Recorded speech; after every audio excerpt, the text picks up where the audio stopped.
Warga desa Ujongpi, Kecamatan Muara III, Kabupaten Pide, Provinsi Aceh, membantu mengevakuasi sebuah kapal kayu yang terdampar di pantai di wilayah itu pada Senin 26 Desember.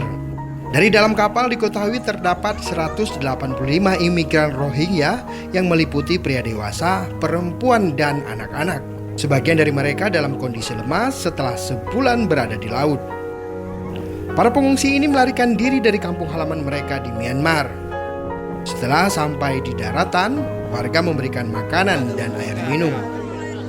Bersama aparat keamanan, warga kemudian mengevakuasi etnis Muslim Rohingya ini ke balai desa.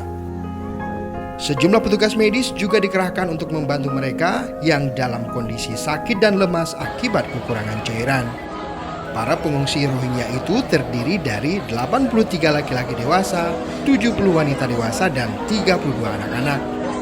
Sehari sebelumnya, 75 imigran Rohingya juga terdampar di pantai Indrapatra, Grong Raya, Aceh Besar. Dalam beberapa bulan terakhir, pengungsi Rohingya kerap terdampar di wilayah perairan Aceh.